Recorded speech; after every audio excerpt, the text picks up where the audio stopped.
Hey guys, what's up? Hope you are having a marvelous week. I'm excited to jump in and to talk about step four, and step four is called truth, and it is all about doing a moral written inventory of your life. So I'm sitting in my truck because it was like the only quiet place I could find. So I just found an old back road in the middle of nowhere, and I'm excited to talk about this step because it's one that I can like vouch for as being very useful and very helpful for my life. And I think is going to be very helpful as you work to overcome struggles that you have and addictions that you have and things like that. So, one of the things that a funny story that I wanted to start off by telling you is a story of when I was around 28 years old. I'd been married maybe, well, at that point, maybe like 8 years. I think I got married just right before my 20th birthday. So I'd been married a little while, but I was laying in bed one night and I was talking to my husband and we had been talking for hours. It was one of those things where you like start talking and you just like go and go and go and go and go and you neither one of you shut up and you're still talking like it's like 2 in the morning and you're still like having conversations. But as we were visiting that night, we started talking about like our childhoods and things that we remembered from our childhoods and funny stories. And as I was visiting with my husband that night, I just started to remember all of these things that had happened as a kid that I had completely and totally forgotten about, right? As you get old and you become an adult, you kind of forget about your childhood and your teenage years. And there's just a lot that you kind of lose as you start to get older. And so, one of the funny stories that I remembered from my childhood was when I was little, my grandma had a medicine cabinet in her bathroom. And in her medicine cabinet, she had a box of Sucrets. Now, most of you do not even know what that is because you're way too young. But basically, it's this little tin box, kind of like an Altoid box, and then it had Sucrets, which was like a type of cough drop that were like wrapped in tinfoil. And for whatever reason, as a little kid, I was probably 6 or 7, maybe. I really liked the taste, but I knew I couldn't have it because it was medicine and I know I would get in trouble. So I would sneak into my grandma's bathroom. I would take the secret, I would unwrap it, I would stick it in my mouth, I would suck on it for 2 or 3 minutes, and then I would like put it back in the wrapper, wrap it back up, stick it in the box, and then I would do it with another one, and then another one, and another one until I had sucked on every single one of the secrets in the entire box. But then, of course, I wrapped them all up and put them back in my grandma's medicine cabinet. So, kind of funny. Obviously, super disgusting, totally gross, very humiliating that I ever did anything like that. But just kind of one of those funny things from my childhood that happened that I had completely forgotten about until my husband and I were reminiscing one night. And I really started to think about that experience. And I started to think about how many people wait until they are, 70, 80 years old on their deathbed, ready to die, their grandparents, before they start to think about like writing a life history or, gathering stories and talking about, what I did when I was a child or my first job and how much money I made, right? And it's really interesting to me that people wait so long to do that. And it almost seems like completely useless because think about it, like at age 60, 70, 80, I mean, I think we're kind of senile, or at least way more senile when we're 70 than we are when we're like say 20 or 30. And so, I just realized at that moment in my life, I was, 28 at the time. Like there are things that I am already forgetting as a 28, soon to be 30-year-old that I'm not going to remember when I am 50, 60, or 70 to be able to tell my kids or stories to be able to tell my grandkids if I don't write them down now, if I don't record them now. And I know most of you watching this, you're under 20, so your memory is perfect. You can remember childhood pretty well at this point in your life. And so, who's to say that any of us are even guaranteed to, make it to 80 years old? I've had a ton of friends die. And I'm not, I'm 40. That's still super young. One of my best friends died when I was 15. My sister-in-law, who was also another one of my best friends, passed away when she was 28. Like 50 is not guaranteed. 60, 70, 80 years of life on this earth is not guaranteed. And if we don't write down those stories and those things in our life history now, you kind of forget it later. And so I wanted to talk a little bit about writing and using writing as a way to overcome addiction and as a way to manage your mood and emotion. So for those that have had me in class for college and career readiness, I talk a ton about this. And the reason that I talk so much about, managing your mood and your emotion in a healthy way, right? I talk about right and burns. I talk about, going out and screaming in a field. I talk about going on a long drive. I talk about hiking in the woods. I talk about, rage rooms or breaking something or chopping down trees, like finding a way to manage your mood and emotions in a healthy way. The reason that I do that is because I've lived long enough to see what happens to people who don't know how to manage their mood and emotion. And what ends up happening is you end up with people who end up with addiction after addiction or bad habit, or you end up with broken relationships. When people don't know how to manage their mood and their emotions, they shove it down, right? They shove it down, they shove it down, they shove it down, and eventually it bubbles out. Eventually you end up vomiting that negativity, if you will, on other people. And it usually ends up being the people that we love, right? It's why you see so many relationships end in divorce. It's why you see, broken relationships, broken marriages, broken, parent relationships. We've talked about this before, the if you don't manage your mood and emotion right, you come home and you take it out on your child, right? We've all been that teenager who did something small and our parents exploded at us. And it wasn't because of what we did. It was because they'd been shoving down their not managing their mood and emotions, and we do something simple and it sets them off and they explode all over us for something small that we did. You know, we come from a lot of times, or at least I do, from parents or grandparents who don't know how to manage their mood and emotion in a healthy way. And so it's kind of passed on to us. And if we don't figure it out, then that's who we become. We become part of the marriage that doesn't know how to manage our mood, doesn't know how to manage our emotions, doesn't know how to communicate in a positive, healthy way. And we end up creating more broken homes and more broken relationships and, parent-child relationships that are not healthy. And so I want to talk about writing as a tool and what that looks like. Some of you guys have had me in class, if you had me second semester, where we talked about and even did in class a write and burn, where you are writing about, a negative experience that you had, or you're writing about an addiction that you have, and you're writing out all of your mood, your anger, your emotions, your thoughts, your feelings, your negativity, your sadness, or whatever comes up as you write it out. And then you're destroying that, right? You're burning that piece of paper, you're tearing it up, you're throwing it away, you're crumpling it up, but you're actually getting it out. Okay.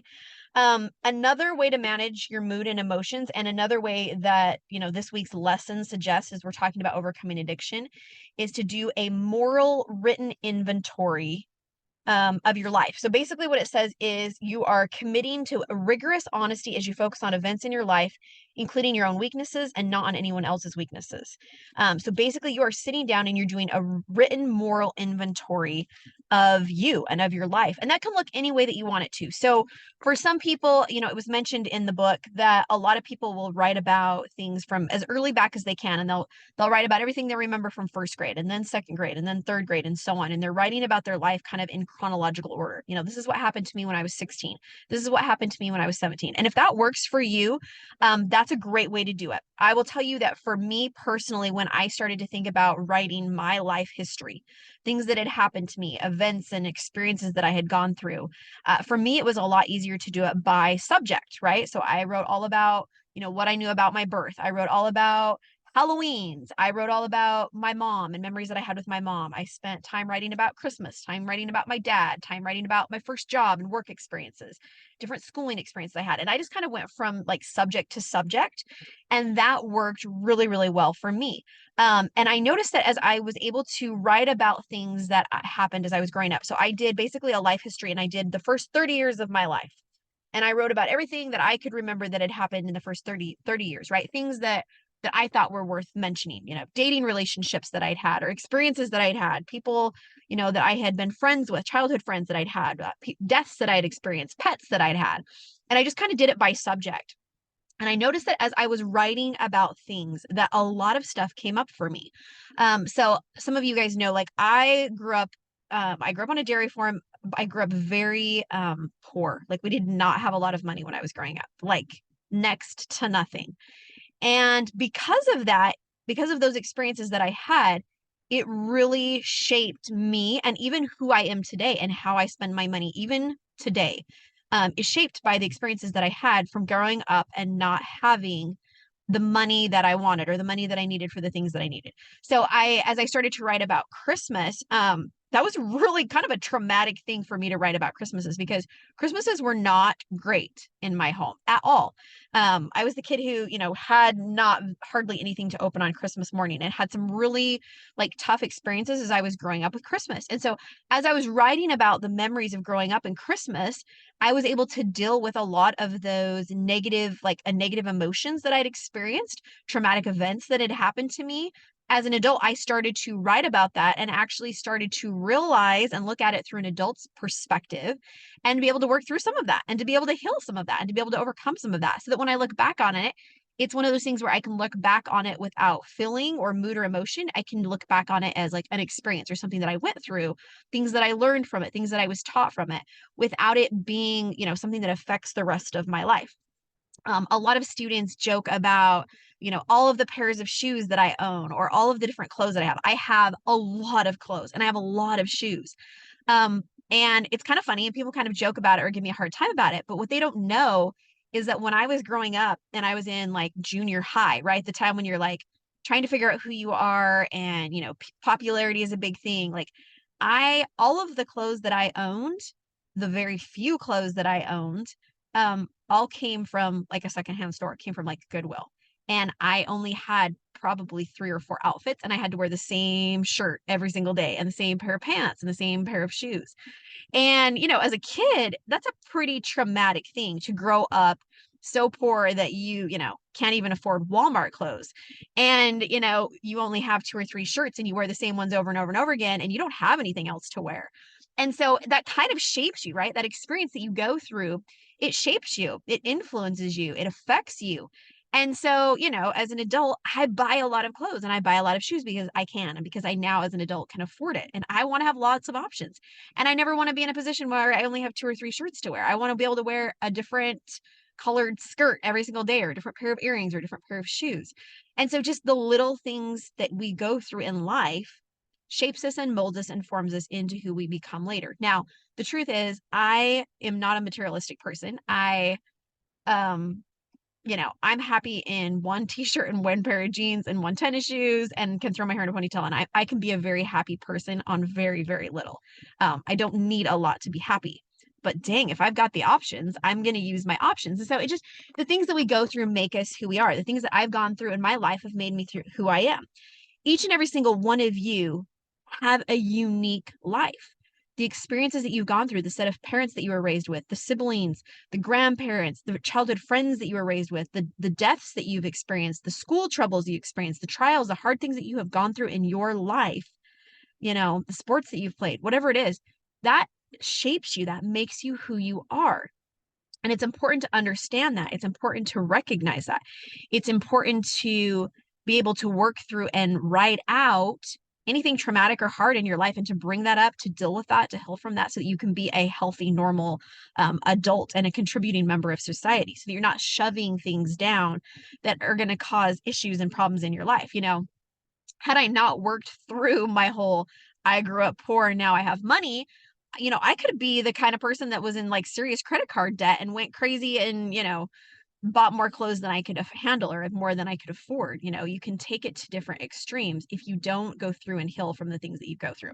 So I want to talk about writing, and kind of like what that looks like, right? So you can do a write and burn, where you are writing about a negative experience in your life, and you rip it up and you burn it. You can do, journal entries, where for me, I wrote like a life history of my life, things that I remembered from my childhood, a lot of really happy, cool, awesome things, a lot of really hard, traumatic things. You can write any way that works for you. So a lot of people are like, I don't like to sit down and write. I'm not like a paper and pen kind of person. That's okay. Find the note section on your phone and type it out. Use a laptop. I will tell you, in my life, my brain thinks so much faster than I can type, or than I can write, or even than I can speak. It's why I talk so fast. It's because my brain is going a million miles a minute.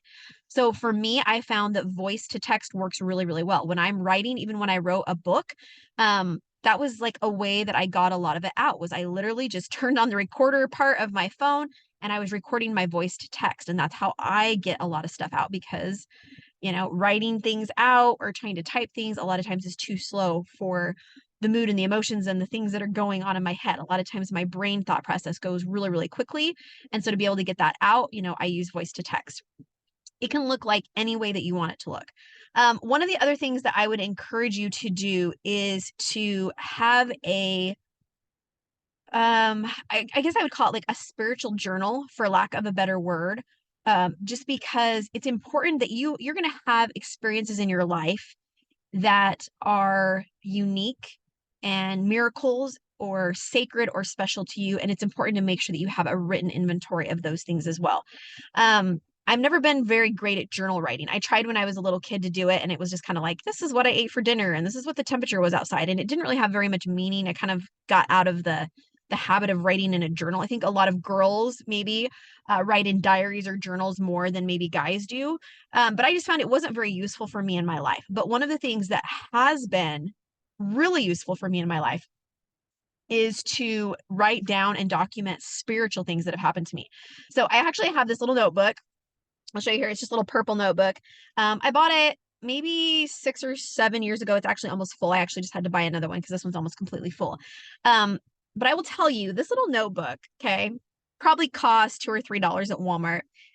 If you gave me a check for $10,000 to buy this from me, I would not sell it to you. Like, that's how much it means to me. So basically, anytime that I have a spiritual experience in my life, anytime that I am reading my scriptures and I feel a prompting, or I feel the voice of the Lord come to me or speak to me or give me direction for my life, anytime I feel a prompting, anytime, the Holy Ghost teaches me something, I take my journal out and I write it. Anytime I've had a miracle in my life, anytime I've had a spiritual experience in my life, anytime I've had something really special or really meaningful happen to me in my life, I've written it down in this journal. I probably missed a few, but I've tried really, really hard as I've had experiences in my life, or, something that has meant a lot to me, to be able to just take time and to write it out. So I will give you kind of an example of something that happened to me. So I had kind of a little miracle happen. This was in 2020, so not that long ago, about 3 years ago. And I call it the miracle of the clothes dryer. It's one of the things that I have written in this book, but it's kind of a funny story. So there was a week in 2020 where I was just having a really like crap week, where you know how it is when you just like have trial after trial after trial, and things keep coming at you, things keep hitting you. And my clothes dryer broke. So I'm doing laundry one day, washer and dryer. I go to put the clothes from the washer into the dryer, and I realize that my dryer is like broken. It's old, it doesn't work anymore, and I need a new clothes dryer. And I just kind of had to fall apart. It was like, the straw that broke the camel's back. I had just had it. It had been a crap week. I had been dealing with a lot, and I was so frustrated that I had to deal with the clothes dryer. The thought of having to dish out money to buy a new clothes dryer, the thought of having to actually go to Home Depot or Lowe's and buy one and have it delivered or bring it home, and having to research and find the right one, or having to do, I had looked on I was like, I'm gonna have to look on like Facebook Marketplace and find one, and then drive to wherever it is and look at it, make sure it's good, and buy it that way. Like, just any thought that I had of like, how am I gonna get a new clothes dryer, was so overwhelming to me. And it was more than I could deal with at that moment in that week. And so as I was kind of doing laundry and realizing like that this had all happened, um, I just had a prayer. I just said a prayer, and I was just like, God, I've had a crappy week and I cannot deal with this. Like, I cannot deal with the hassle of coming up with the money, going down, buying a new clothes driver, bringing it home, or, finding one on Marketplace. Like, I don't want to deal with this. And Heavenly Father, like, I know that it's a lot to ask, but can you please just take care of this? Like, I can't deal with this. Can you please just provide a new clothes dryer for me? And I told God, I said, I recognize that this is a super unreasonable request. I know that it's stupid and silly, and you have more important things to worry about, but I need a new clothes dryer. And I would really love it if you would give me one. And if you don't give me one, it's okay. I still love you. I still worship you. I still have a testimony that you love and care about me. But if you could, pretty please, can you just take care of my clothes dryer issue? Like, I just don't want to deal with it. Closed the prayer, just decided I wasn't going to think about it. I was going to carry on with the rest of my day, my dishes, my cleaning, my kids, my whatever it was. And anyway, I was making dinner. My husband comes home from dinner and he's like, guess what? I found his clothes dryer today. I said, what? I said, what are you talking about? And he said, so he had stopped on his way home from work. He had stopped at our next door neighbor lady's house. We have, where we live, we have a couple of old couples that live by us. And so my husband, from time to time, because he's a sweetheart, he'll just stop by these little old people's houses and see if they need anything. He's a contractor, so he'll, fix stuff for them, or, do the little things that they need done. And he just said, hey, he just stopped by this lady's house and was like, hey, do you need anything? And she said, well, actually, my washer broke and I ordered a new washer and it came with a free dryer. So she was wondering if he would haul off her old broken washer. And oh, by the way, I have an extra clothes dryer. Do you want it? And so that night, my husband literally drove to our next door neighbor's house, picked up her old washing machine and a dryer that was pretty much brand new and still worked amazingly. And he said, can I pay you for it? And she said, absolutely not. She said, if you will just haul it off and get it out of here, you can have it for free. And so he literally hauled it into my laundry room, took the old dryer that didn't work out, put the new one there. And within 24 hours of my clothes dryer breaking and me praying, I had a brand new dryer in my laundry room. I didn't have to go anywhere. I didn't have to shop. I didn't have to pay for it.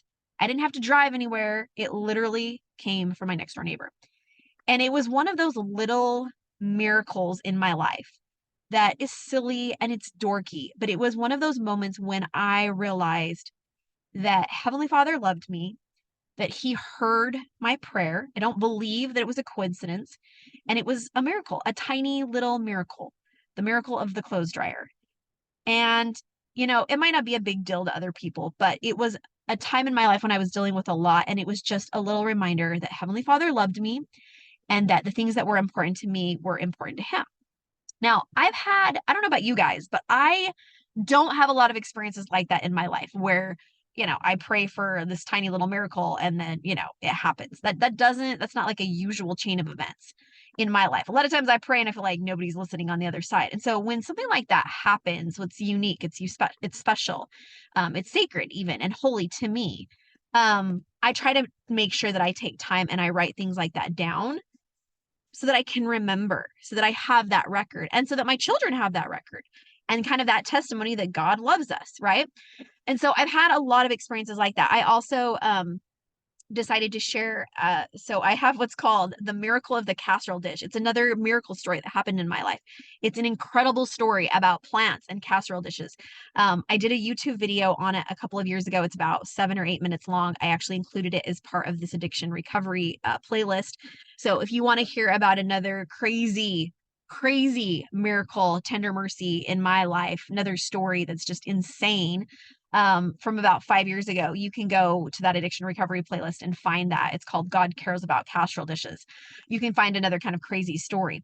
But the point is that as we write things out, it helps bring to our memory the things that God wants us to know and the things that He wants us to remember.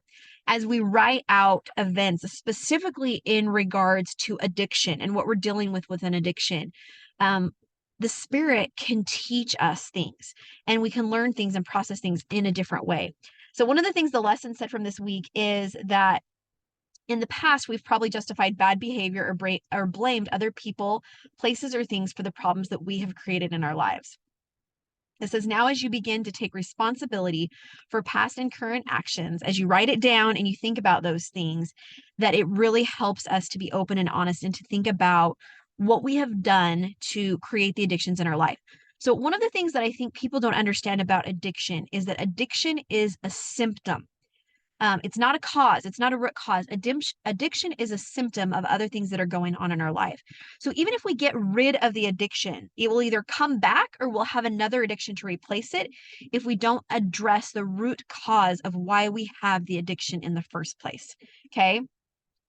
One of the things that it says is that addiction cripples our ability to reflect honestly about our lives.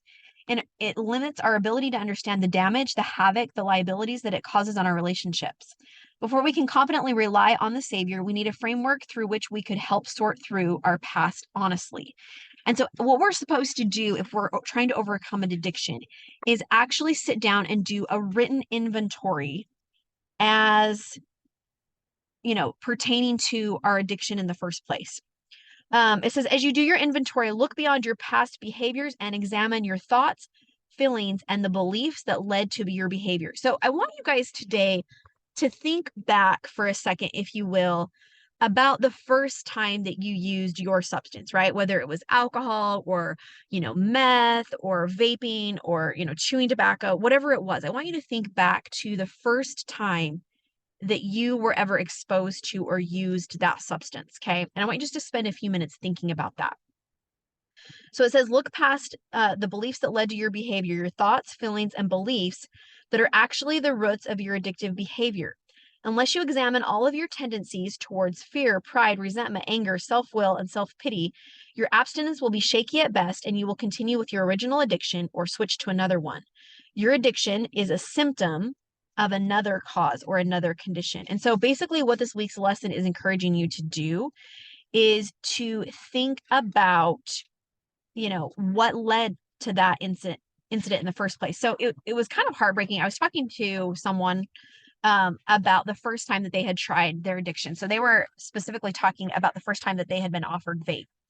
And at the time, this person was in seventh grade. Now, I have a daughter that's going to be a seventh grader, and I think about how young she is. She just barely turned 12. Seventh grade is little. Like, you are young in seventh grade. And this seventh grader was bullied by a senior in high school. And I don't know if bully is the right word, but they were peer pressured by someone in the sports world to try an addictive substance, right? To try vape. And this person was the star, right? A senior star sports player, and pressured this kid week after week after week to try to vape. And so, of course, as a seventh grader, unfortunately, as heartbreaking it is, this 12th grader, the senior that he looked up to, he eventually gave in and started to vape and didn't like it at first. No one does, right? I don't think anybody who's ever had their first sip of alcohol or first chew of tobacco or their first cigarette thinks that that is pleasant, right? I don't know that that's anybody's experience ever, right? But eventually, after trying it over and over and over and over and over again, right, you become addicted. And this person became addicted. Now, this person is now a senior in high school, looking back at, what happened and recognizing, first of all, it's not his fault. Okay. When you are pressured as a little 12-year-old, like, yeah, you might know vaping is wrong at 12, but, having a little bit of grace for yourself. Like, yeah, I made a stupid decision as a young person to try a substance, not having any idea the consequences, not having any idea what addiction even was, or the slavery or the chains that came with it, or, the health issues, the concerns, the problems that, would come 4 or 5, 6, 7 years down the road. You have to ask yourself at that point, and this person has had to ask themselves, yeah, it might not have been my fault that I started that addiction as a seventh grader, right? Maybe your parents, introduced you to whatever substance it was. But what has continued to lead you to keep it, right? You maybe started it or were a victim as a seventh grader, but you're not a victim as an eighth or a ninth or a 10th or 11th. Like, eventually you have to say, okay, yeah, this was not my fault that I started my addiction. Maybe my parents were the ones that introduced me to the addictive substance.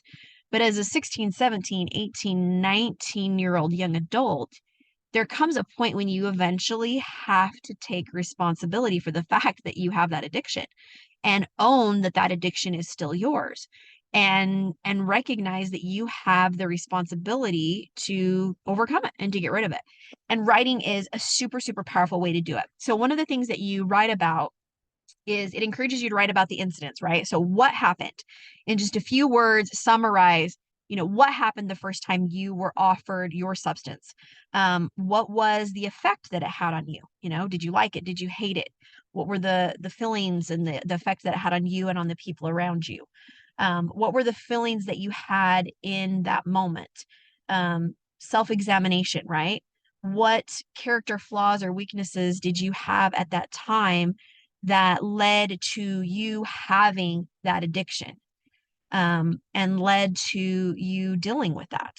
And so my challenge for you this week is to really spend some time writing, whether or not you're writing about spiritual things in a spiritual journal, or whether or not you are, writing and burning things that are coming up as you're dealing with, feelings that you have about experiences that you've had in your past.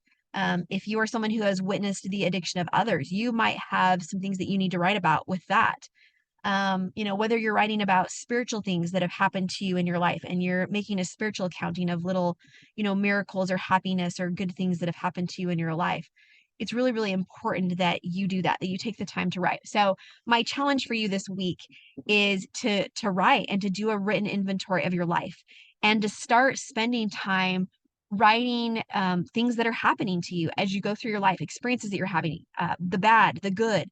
Sometimes when you write, you're going to want to, burn it when you're done. You're going to want to destroy it. It's going to be cleansing and it's going to be something that helps you work through what you're dealing with. Sometimes as you're writing, you're going to have moments where you're being taught things that are spiritual, right? As you're writing out events that have happened in your life, it might be a spiritual experience for you, or you might be able to receive inspiration for how you need to change or do better in your life. But yeah, my challenge for you this week is to write about your life. I don't care if it's a journal, I don't care if it's a spiritual journal, I don't care if you're writing and you're destroying that. But really, as you start to write, that gets those thoughts out on paper. It's a very, very powerful way to be able to look at your life and to be able to process and work through some of the hard things that you're going through. So I hope that you'll take time this week to do a written inventory of your life in whatever way that looks like or you feel will serve you best. So that's my challenge for you this week. I hope you all have an amazing, awesome week. I love you all, and I'll talk to you later. Bye, guys.